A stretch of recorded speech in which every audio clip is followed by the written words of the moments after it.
Polônia recebe entrega final do drone TB2 da Baykar da Turquia.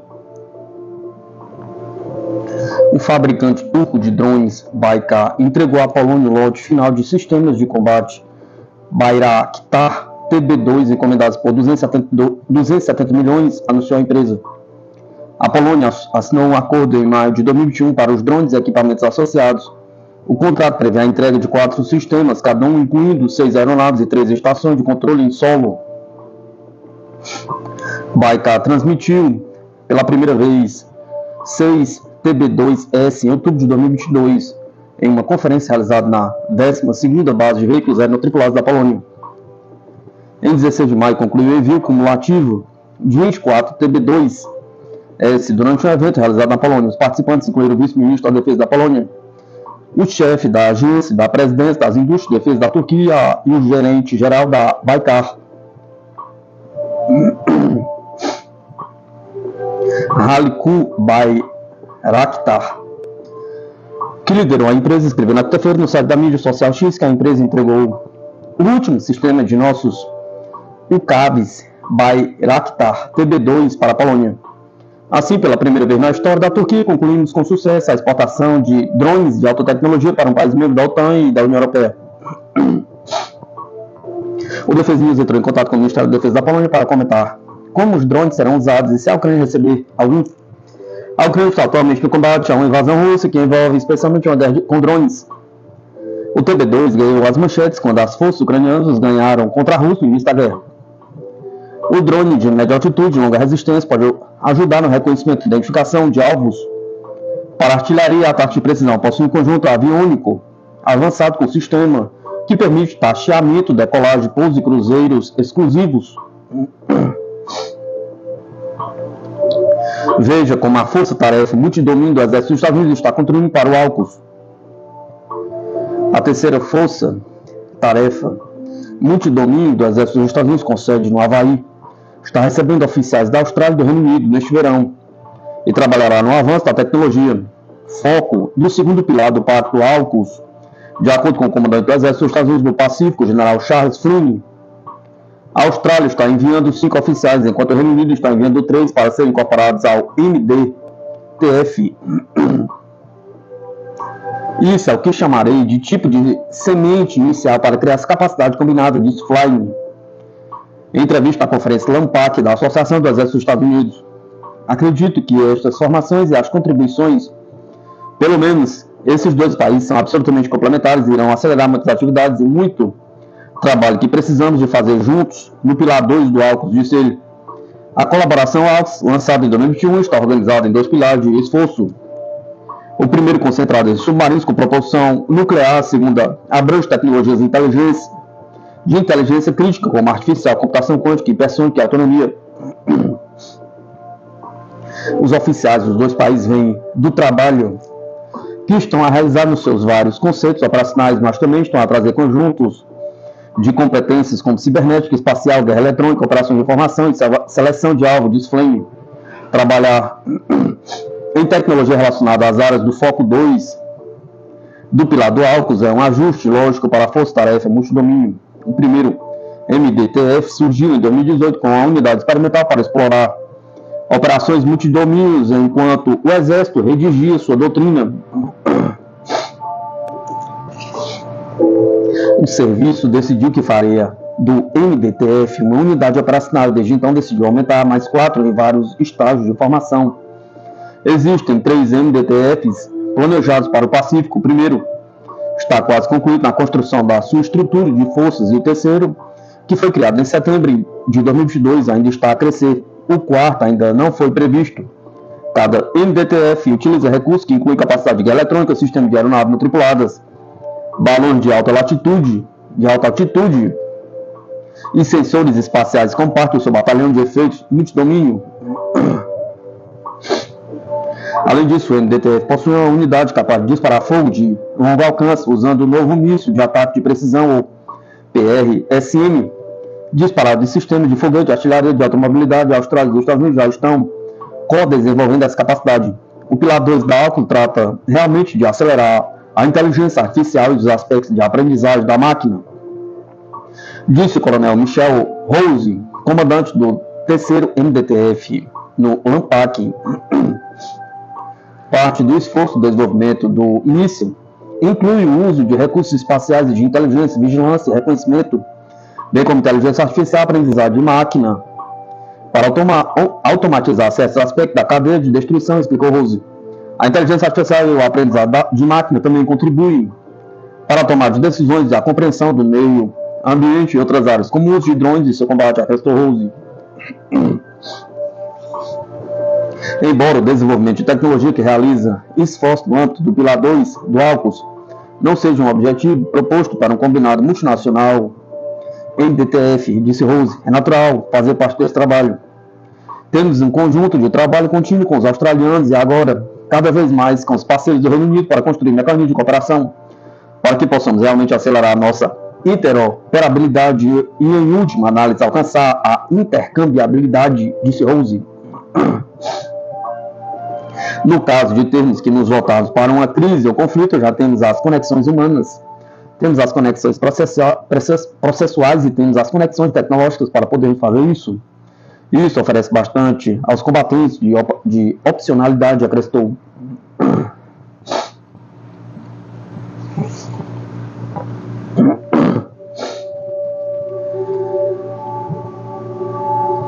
Erros da Ucrânia perto de Kharkov podem repetir-se em toda a linha do fronte, alerta mídia. A defesa fracassada das forças armadas da Ucrânia perto de Kharkov com fortificações inacabadas pode repetir-se em toda a linha do fronte, disse Robert Clark, pesquisador sênior do Centro Analítico Civitas do jornal The Telegraph. Agora surgem sérias questões sobre se foi realmente construída a defesa necessária perto de Kharkov. É muito alarmante que todos esses problemas possam se repetir em toda a frente, já que mesmo esta ofensiva russa perto de Kharkov é moderada em escala, mas altamente prejudicial, ameaça esgotar incrivelmente as reservas ucranianas, disse o analista. Segundo o especialista, as derrotas do exército ucraniano na região de Kharkov podem ser o resultado de negligência flagrante na construção de defesa. Fortificações inexistentes tornaram-se mais uma evidência da corrupção generalizada entre funcionários militares. Nesta fase, a Ucrânia simplesmente não pode se dar ao luxo de cometer erros táticos e operacionais elementares nesta fase da guerra. Kiev deve aprender a arte da defesa novamente, disse Clark. Ontem, 17 de 5 de 2024, o Ministério da Defesa da Rússia relatou que durante a última semana foram libertados 12 localizados na região de Kharkov, previamente detidos pelas forças de Kiev.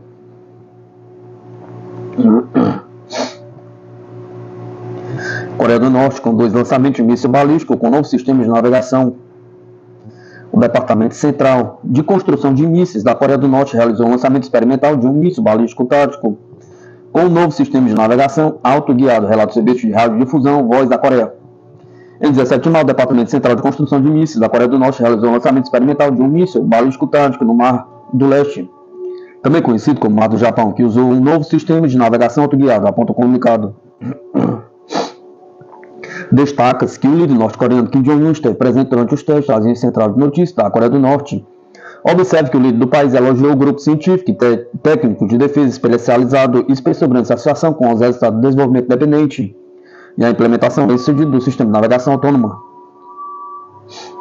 Na sexta-feira, o Estado-Maior Conjunto da Coreia do Sul informou que a Coreia do Norte lançou vários mísseis balísticos de curto alcance da área de Wonsan, que percorreram aproximadamente 300 km e caíram no Mar do Japão.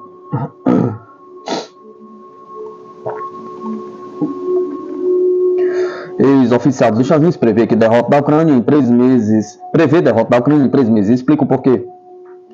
Na opinião de Tony Schaffer, a ajuda norte-americana não está realmente chegando a Kiev. Isso está ajudando as tropas russas nos seus avanços. A Ucrânia pode sofrer uma derrota dentro de 3 meses, alertou um ex-oficial de inteligência militar dos Estados Unidos em entrevista no YouTube. Tony Schaffer opinou na quinta-feira, 16 de 5 de 2024, ao canal Judging Freedom, que as forças russas estão tendo grande sucesso nas linhas de frente, enquanto as forças ucranianas estão caindo na corrupção. O ex-militar criticou a postura de John Biden, presidente dos Estados Unidos, apontando que o presidente sempre toma as decisões erradas de política externa. Isso teria levado à falta de coordenação no fornecimento de ajuda à Ucrânia, que no final não está sendo enviada de acordo com uma estratégia que realmente produza resultados. Schaffer destacou a eficácia das tropas russas na direção de Kharkov e o fato e o fator de corrupção na Ucrânia como importantes no sucesso do avanço das tropas russas. Acho que os russos estão se alinhando em torno de Kharkov no momento. Eles fizeram um enorme progresso na região de Kharkov nos últimos 5 dias, porque as barreiras militares que deveriam impedir o seu avanço nunca foram construídas devido à corrupção, disse ele. Ele acrescentou que, devido aos erros da liderança dos Estados Unidos, a Ucrânia enfrentará uma situação difícil nos próximos meses. Então, o resultado final é que estou tentando ser realista. Estamos provavelmente a cerca de 3 meses de ver a queda de Kiev, disse ele. Schaff também deu a entender a irrelevância de fornecer ajuda à Ucrânia se os fundos acabarem em corrupção.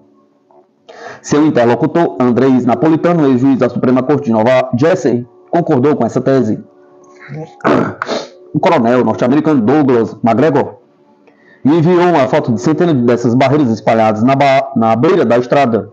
Elas nem sequer foram instaladas, nós pagamos por elas. Nós as compramos e elas nem sequer foram instaladas. Não houve sequer uma tentativa de usá-las, sublinhou.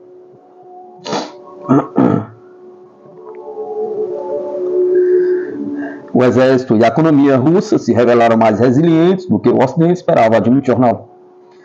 A Rússia demonstrou uma resiliência militar e econômica maior do que os países ocidentais esperavam, admitiu o Washington Post em um editorial. No ano passado, a contraofensiva ucraniana falhou. A Rússia provou a sua resiliência, tanto econômica como militarmente, escreve o jornal. Como observa o autor do artigo, desde o início da operação militar especial, os Estados Unidos e os aliados europeus da Ucrânia ajudaram a Kiev, introduzindo sanções econômicas anti-russas e fornecendo armas às forças armadas da Ucrânia para travar uma nova guerra. No entanto, segundo os jornais, as sanções ocidentais não conseguiram destruir a economia russa, enquanto a Ucrânia enfraqueceu, enquanto tenta recuperar de uma pausa debilitante de 6 meses nas entregas de armas americanas. Entre os sinais de estabilidade da Rússia, a publicação destaca o forte aumento do comércio bilateral com a China, a recente ofensiva das forças russas na direção de Kharkov, que apanhou a Ucrânia de surpresa, e os próximos exercícios militares russos que simularão o uso de armas nucleares não estratégicas. Anteriormente, o presidente russo Vladimir Putin, durante seu discurso na Assembleia Federal da Rússia, afirmou que a Rússia faria tudo para acabar com as hostilidades, erradicar o nazismo e resolver todas as tarefas da operação especial. Putin também observou que as unidades russas têm a iniciativa e estão avançando com confiança em diversas direções e capturando novos territórios. A Rússia está obtendo resultados todos os dias nas batalhas na região de Kharkov, disse Putin, na sexta-feira, 17 de 5 de 2024. A Rússia atualmente não tem planos de capturar Kharkov, acrescentou. Os líderes da Rússia e da China estabeleceram a meta de duplicar o volume de negócio, passando de 100 bilhões por ano em 2018 para 200 bilhões até 2024. Em 2023, contudo, o volume de trocas comerciais entre os países chegou a um recorde de 240,11 bilhões.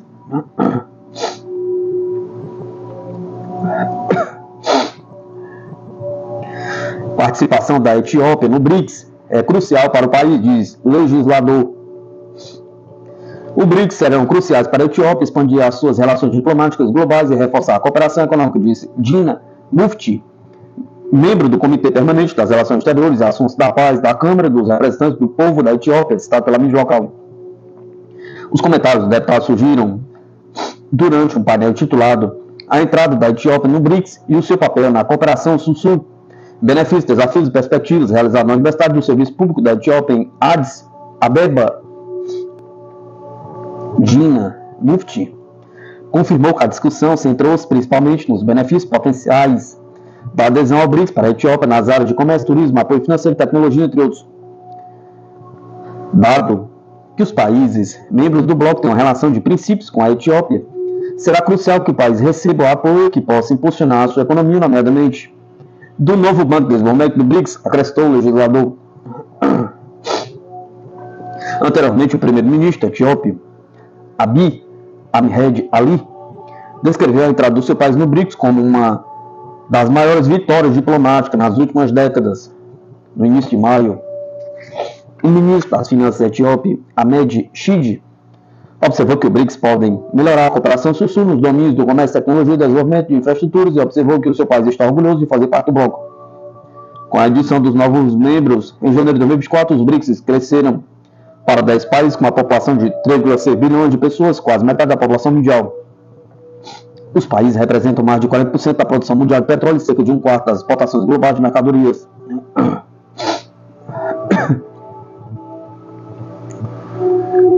Kiev implora cada vez mais aos Estados Unidos por dados de inteligência militar e mídia. Em meio às perdas territoriais no conflito, a Ucrânia tem implorado a Casa Branca por dados de inteligência sobre a localização das tropas russas e suas instalações militares, informou o New York Times, citando autoridades de ambos os países. As autoridades ucranianas intensificaram seus apelos nos últimos dias, uma vez que os militares ucranianos têm encontrado dificuldades para manter posições terrestres em meio ao progresso da Rússia na direção de Kharkov, diz o jornal. Os pedidos da Ucrânia tornaram-se mais urgentes nas últimas semanas, à medida que a Rússia aproveitou os atrasos nos envios de armas norte-americanas e intensificou as operações militares na região de Kharkov, no nordeste da Ucrânia. Embora a administração do presidente dos Estados Unidos, John Biden, costumasse a fornecer a Kiev alguns dados de inteligência, há um tempo vem rejeitando esses pedidos. O porquê, diz a publicação, é que a Casa Branca não quer que os seus relatórios sejam utilizados para ataques em territórios russos. O pedido mais recente de Kiev, contudo, está sendo considerado, informa o New York Times. As autoridades ucranianas acreditam que mais dados de inteligência em tempo real e mais dados sobre os alvos mais importantes melhorariam a eficiência dos ataques transfronteiriços da Ucrânia. Os países ocidentais têm fornecido ajuda militar financeira maciça a Kiev desde o início da operação militar especial da Rússia na Ucrânia. Em fevereiro de 2022, o Ucrânia tem alertado consistentemente contra a continuação de fornecimento de armas a Kiev, dizendo que isso levaria a uma nova escalada do conflito. Em abril de 2022, a Rússia enviou uma nota diplomática a todos os países da OTAN sobre a questão do fornecimento de armas à Ucrânia. O ministro das Relações Exteriores da Rússia, Sergei Lavrov, alertou que qualquer carregamento contendo armas para a Ucrânia se tornaria um alvo legítimo para a Rússia. Estados Unidos conduzem experimento subcrítico em local de testes nucleares.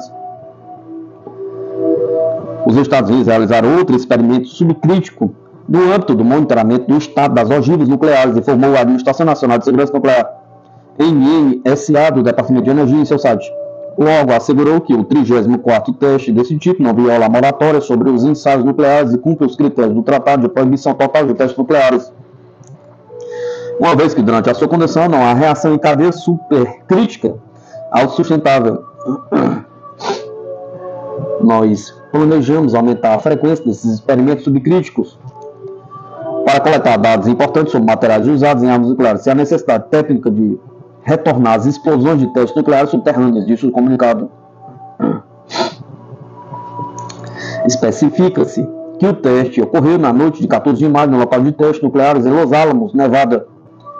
Os dados obtidos serão utilizados nomeadamente para melhorar o modelo de simulação que é usado para verificar a segurança, confiabilidade e eficácia do arsenal nuclear dos Estados Unidos.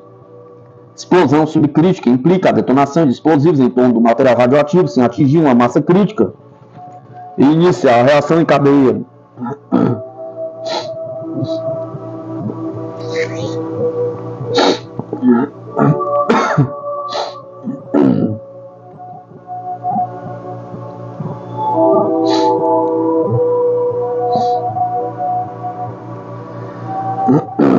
Empresas de defesa da Alemanha pedem ajuda ao governo para reduzir a dependência da China.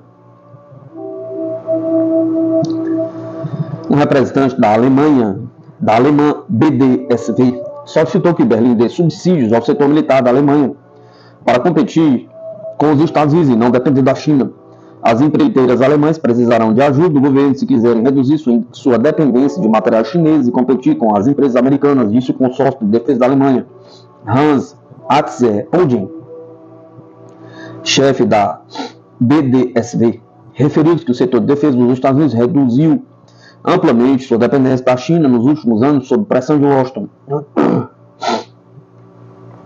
Berlim parece estar entendendo a situação, mas o setor de defesa nacional ainda está esperando que medidas concretas sejam tomadas, contou ele em entrevista à agência britânica Reuters, divulgada nesta sexta-feira, 17 de 5 de 2024. Poderíamos considerar a criação de reservas nacionais para recursos que serão especificamente cruciais, apontou, em referência às reservas de petróleo e gás existentes. Poderíamos também seguir o exemplo americano e usar o dinheiro público para reduzir a dependência da China na fabricação de produtos de defesa, pagando extra por produtos que tenham sido fabricados sem matéria-prima chinesas, propôs Hans Axel Odin. Os produtores de armas alemães não foram forçados a seguir o exemplo mas devem ser pressionados a fazê-lo mais cedo ou mais tarde, disse o chefe da BDSV. Se não seguirmos o exemplo deles, os americanos acabaremos sendo pressionados a fazê-lo. John Biden, presidente dos Estados Unidos, aumentou recentemente as tarifas sobre várias importações chinesas, alegando práticas injustas e diferenças políticas. Os Estados Unidos ultrapassaram a China como parceiro comercial mais importante da Alemanha no primeiro trimestre deste ano.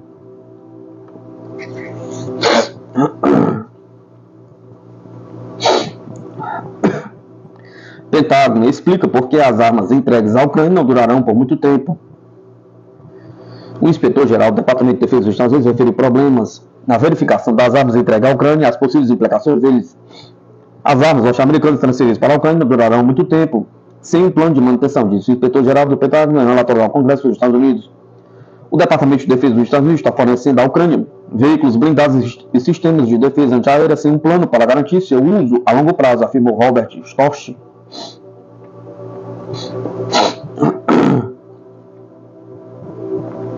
De acordo com o inspetor-geral do Pentágono, isso coloca em risco a capacidade da Ucrânia e dos próprios Estados Unidos de responder às ameaças à segurança nacional. Storch explicou que neste momento está sendo desenvolvido um plano de manutenção e pediu maior supervisão e futuras transferências de armas. Storch criticou anteriormente a falta de planos de manutenção para as armas dos Estados Unidos transferidas da Ucrânia. Em um relatório de fevereiro, ele disse que a transferência dos sistemas de defesa antiaérea Patriot, dos veículos blindados Bradley Striker e dos tanques Abrams não foi acompanhada por uma formulação sistemática de atividades de manutenção, o que tornou os sistemas e as armas inúteis. Storch sublinhou que esta falta de planejamento é preocupante.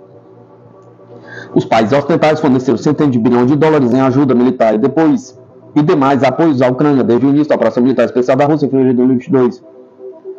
A Rússia, por sua vez, tem alertado repetidamente contra esses passos, dizendo que eles apenas prolongam o conflito.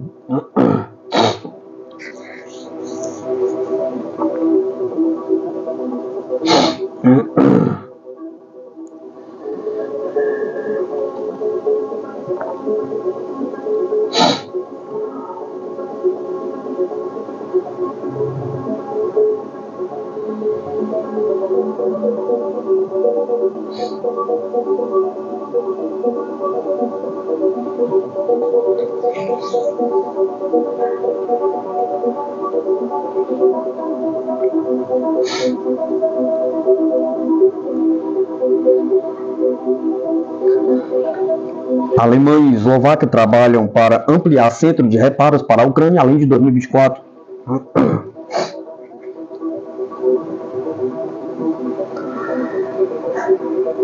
Estão em andamento negociações entre os governos alemão e eslovaco para estender o aluguel de um centro de reparos KNDS na Eslováquia para veículos de combate de fabricação alemã e francesa identificados na Ucrânia, de acordo com o fabricante.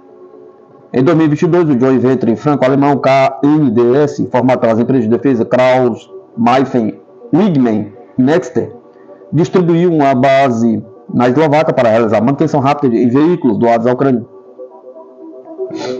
Embora esperem que a locação inicial expire no final deste ano, uma vez que sempre se pretendeu que fosse uma infraestrutura temporária, funcionários do governo e executivos da indústria estão agora a trabalhar para prolongar as atividades no local. Todas as partes envolvidas nesse projeto têm mostrado a vontade de continuar a operar esta base para além de 2024. Estão em curso negociações sobre este assunto para ver como fazer isso.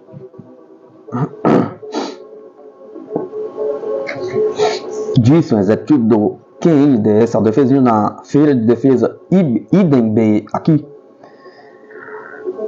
Desde que iniciou a operação em dezembro de 2022, o centro tem servido como uma estratégia local para recuperar os veículos ucranianos KMW fornecidos pela Nexter, que chegam à Eslováquia em caminhões. Estes incluem os obuseiros autopropelidos PZH-2000 e os obuses de rodas Caesar, os veículos blindados de transporte Jingyun e muito mais, de acordo com o comunicado da empresa. 6 veículos poderão ser atendidos simultaneamente numa área de 800 metros quadrados. O futuro da base de peças, tal como o apoio militar da Eslováquia à Ucrânia, tem sido incerto nos últimos meses. Desde o início da guerra na Ucrânia, Bratislava tem sido um importante fornecedor de equipamento militar para o país em apuros. Tem fornecido uma dúzia de caça MiG-29A, munições e muito mais.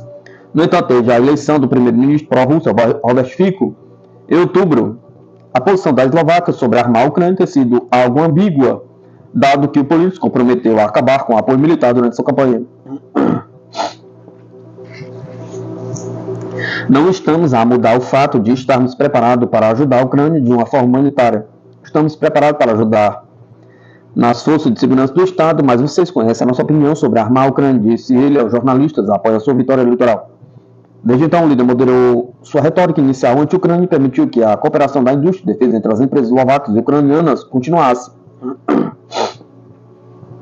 Também existe uma instalação de manutenção de veículos na Lituânia, onde os tanques Leopard 2 A6 e A5 danificados usados na Ucrânia são reparados pelo Serviço de Defesa da Lituânia, um joint venture criado há 2 anos entre a Rheinmetall e a KMW. Pelo contrato atual, as operações de manutenção deverão continuar até o final deste ano.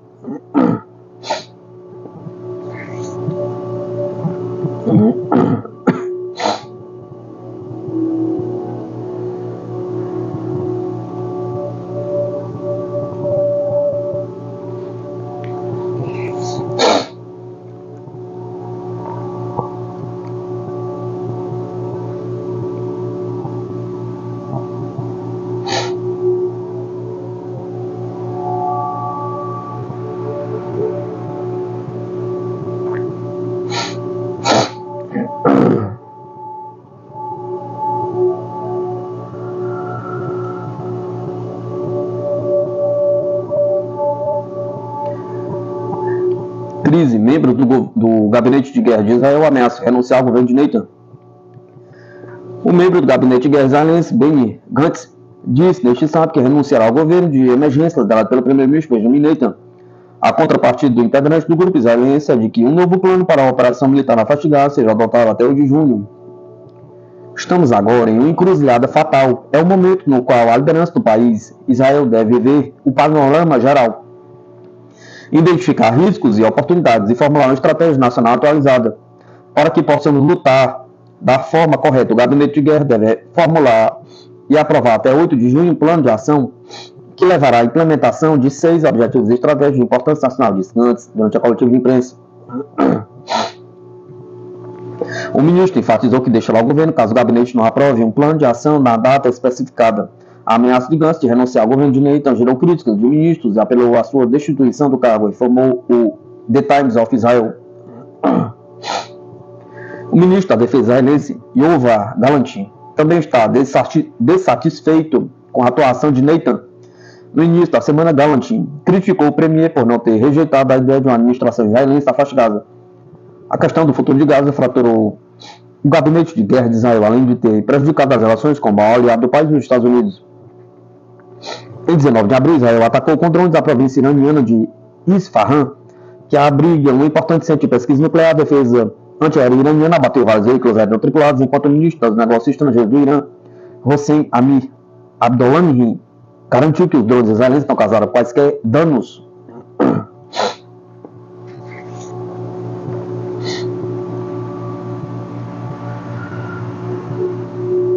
Por que a Rússia quer criar uma zona tampão na região de Kharkov? Pergunta. A Rússia não tem plano de assumir o controle da cidade de Kharkov, no nordeste da Ucrânia, afirmou na sexta-feira, 16 de 5 de 2024, o presidente Vladimir Putin. É porque o objetivo é criar uma zona tampão na área.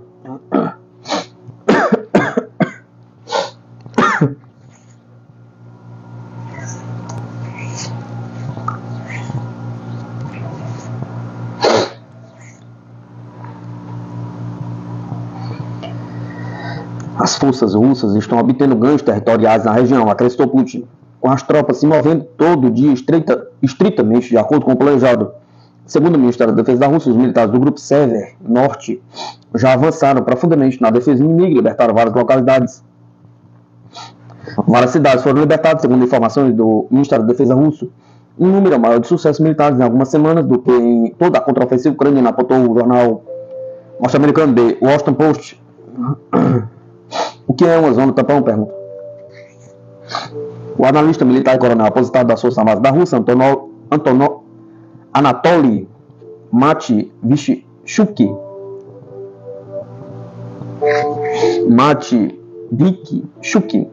explicou que uma zona tampão é um território para o envio de tropas que tem a missão de impedir um inimigo de realizar ações de combate. Ou seja, diz o militar, nos conflitos modernos, a zona tampão é uma área a partir do qual os sistemas de artilharia não serão capazes de alcançar áreas povoadas. No caso de Belgorod, a cidade russa fronteiriça localizada ao lado da região ucraniana de Kharkov, Matvey-Shuki, que atuou nos conflitos do Afeganistão e da Síria, afirmou que a zona tampão pode chegar a 100 km porque é necessário proteger a população de Belgorod dos canhões e foguetes da artilharia do inimigo. Isso significa que a zona incluirá todos os assentamentos da região de Kharkov do ponto de vista da fronteira russa, possivelmente incluindo a cidade de Kharkov. Segundo o especialista, Putin sublinhou corretamente a necessidade de criar uma zona tampão para proteger o território russo dos ataques terroristas do inimigo, por meio do avanço contínuo do exército russo. Como exemplo sucedido, Matvey-Shuki citou uma zona tampão criada pelo exército soviético no Afeganistão pouco depois de terem sido enviadas para ajudar o governo na luta contra os insurgentes Mujahideen, apoiado pelos Estados Unidos no conflito de 1979 e 1989. A zona tampão de 150 km impediu os Mujahideen de bombardear os territórios soviéticos na época, uma situação que permaneceu até o fim das hostilidades, disse Matvey-Shuki. Globalmente, lembrou o analista militar, as colinas do Golã são a zona tampão mais conveniente. Este é um exemplo clássico de Israel cercando os árabes com a ajuda de uma zona tampão, concluiu Matvey-Shuki.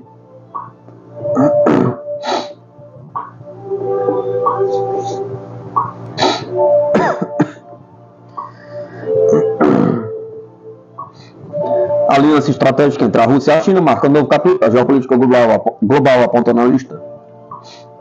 A visita oficial do presidente russo Vladimir Putin à China, a primeira em seu novo mandato, simboliza a consolidação das relações entre os países em um momento de mudança na geopolítica global, o que deve ser benéfico, inclusive, para a América Latina e Caribe. O encontro reforça a aliança entre as nações e marca o 75º aniversário de suas relações diplomáticas, além de destacar a crescente importância do BRICS no sul global na arena internacional. O doutorando em Relações Internacionais pelo Instituto Santiago Dantas, e membro pesquisador do Centro de Investigação em Rússia, Eurásia e Espaço Pós-Soviético, Tito Livio Marcelo Pereira, explica que a história de cooperação entre a Rússia e a China não é nova, mas tem se fortalecido desde os anos 90. A relação entre os dois países foi gestada desde o final dos anos 90, quando houve uma inclinação russa não somente para a Ásia, mas também para o sul global. Disse, ressaltando a importância da parceria em resposta às tensões com o Ocidente, especialmente após o conflito na Ucrânia. Qual é a relação da China com a Rússia? Pergunta. A cooperação sino-russa vai além da política e economia e abrange áreas como intercâmbio cultural e desenvolvimento tecnológico. O professor menciona que muitos observadores ocidentais subestimam a profundidade da relação, que se mostra sólida em várias frentes, desde a construção de usinas nucleares até a exploração espacial e desenvolvimento de armas. A recente visita de Putin também reforçou a aliança dos dois países em relação ao conflito da Ucrânia, com ambos os líderes criticando o unilateralismo norte-americano e a hegemonia ocidental. Pereira destacou que mesmo com as críticas, China e Rússia enfatizam a necessidade de um diálogo multilateral para resolver conflitos globais, incluindo a questão ucraniana. China e outros países emergentes, como Brasil e África do Sul, podem ser mediadores importantes, diz. Comentando que propostas de paz de países como a União Africana e a Indonésia foram rejeitadas por não se alinharem com os interesses ocidentais. Além disso, a cooperação promete benefício significativo para a América Latina e o Caribe, regiões mencionadas no comunicado oficial dos dois países.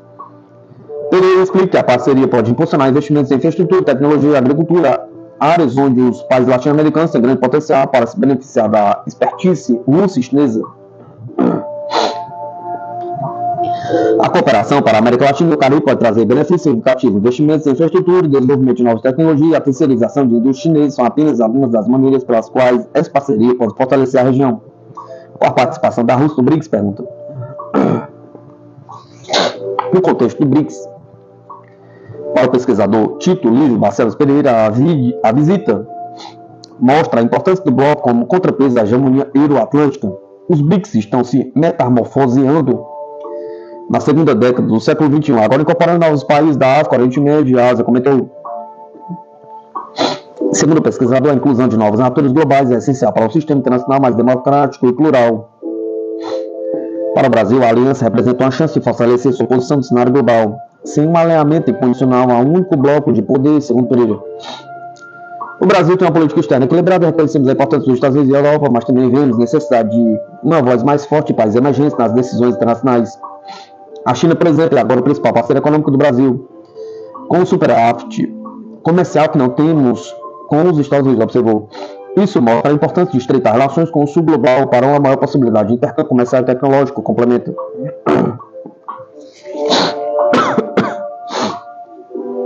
A China, do presidente Xi Jinping, diz: ao contrário das potências ocidentais, não interfere nas políticas internas dos países com as quais colabora, tornando-se um parceiro atraente para muitas nações emergentes.